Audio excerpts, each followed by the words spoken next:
Good morning, scholars. Today we're going to continue reading City of Ember, Chapter 2. Yesterday we learned about Dune and Lena's relationship. We learned that they used to be friends, but they stopped being friends because of a dare that had turned bad. We're going to continue reading. Now, as Lena sped towards home, she felt immensely grateful to Dune and hoped he'd come to no harm in the pipeworks. Maybe they'd be friends again.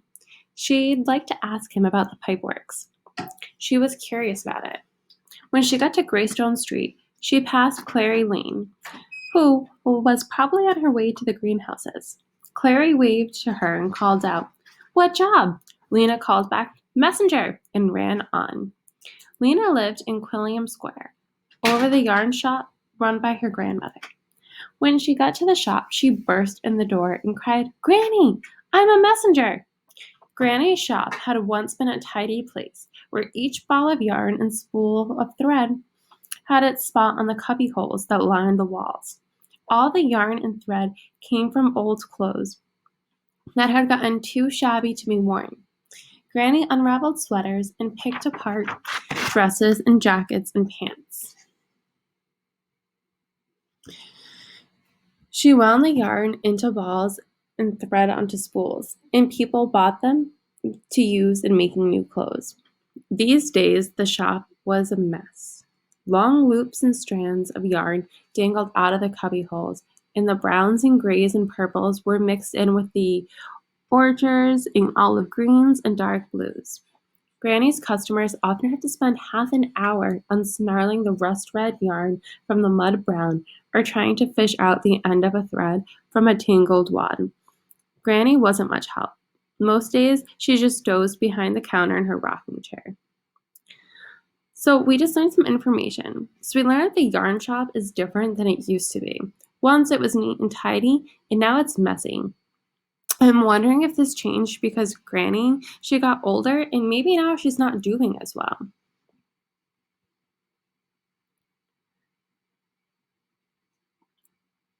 That's where she was when Lena burst in with her news. Lena saw that Granny had forgotten to knot up her hair that morning. It was standing out from her head in a wild white frizz. Granny stood up, looking puzzled. "You aren't a messenger, dear. You're a schoolgirl," she said. "But Granny, today was assignment day. I got my job, and I'm a messenger." Granny's eyes lit up. She slapped her hand down on the counter. "I remember," she cried. "Messenger, that's a grand job. You'll be good at it." Lena's little sister toddled out from behind the counter on unsteady legs. She had a round face and round brown eyes. At the top of her head was a spring of brown hair tied up with a scrap of red yarn. She grabbed Lena's knees. "Lena, Lena," she cried. Lena bent over and took the child's hands. "Poppy, your big sister got a good job. Are you happy, Poppy? Are you proud of me?" Poppy said something that sounded like, "Hoppy, hoppy, hoppy." Lena laughed, hoisted her up, and danced with her around the shop. Lena loved her little sister so much that it was like an ache under her ribs. The baby and Granny were all the family she had now. 2 years ago, when the coughing sickness was raging through the city again, her father had died. Some months later, her mother, giving birth to Poppy, had died too. Lena missed her parents with an ache that was so strong as what she felt for Poppy. Only it was a hollow feeling instead of a full one. So scholars, we just learned about the family, about Lena's family. We learned that her dad had died from a coughing sickness, and her mom had died giving birth to Poppy. So now her only family is Grandma and Poppy. "When do you start?" Granny asked. "Tomorrow," said Lena. "I report to the messenger station at 8 o'clock. "You'll be a famous messenger," said Granny. "Fast and famous." Taking Poppy with her, Lena went out of the shop and climbed the stairs of their apartment. It was a small apartment, only 4 rooms, but there was enough stuff in it to fill 20. There were things that had belonged to Lena's parents, her grandparents, and even their parents. Old, broken, cracked, threadbare things that had been patched and repaired dozens or hundreds of times. People in Ember rarely threw anything away. They made the best possible use with what they had. So I'm wondering if it's because the supplies are running low, that everyone in the city of Ember, they hold on to all their things. In Lena's apartment, layers of worn rugs and carpets covered the floor, making it soft but uneven underfoot. Against one wall squatted a sagging couch with round wooden balls for legs, and on the couch were blankets and pillows, so many that you had to toss them on the floor before you could sit down. Against the opposite wall stood two wobbly tables that held a clutter of plates and bottles, cups and bowls, unmatching forks and spoons, little piles of scrap paper, bits of string wound up in untidy wads, and a few stubby pencils. There were 4 lamps, 2 tall ones that stood on the floor, and 2 short ones that stood on tables. And in the uneven lines up near the ceilings were hooks that held coats and shawls and nightgowns and sweaters, shelves that held pots and pans, jars with unreadable labels, and boxes of buttons and pins and tags. Where there were no shelves, the walls had been decorated with things of beauty. A label from a can of peaches, a few dried yellow squash flowers, a strip of faded but still pretty purple cloth. There were drawings too. Lena had done the drawings out of her imagination. They showed a city that looked somewhat like Ember, except the buildings were lighter and taller and had more windows. One of the drawings had fallen to the floor. Lena retrieved it and pinned it back up. She stood for a minute and looked at the pictures. Over and over, she'd drawn the same city. Sometimes she drew it as she'd seen it from afar. Sometimes she chose one of its buildings and drew it in detail.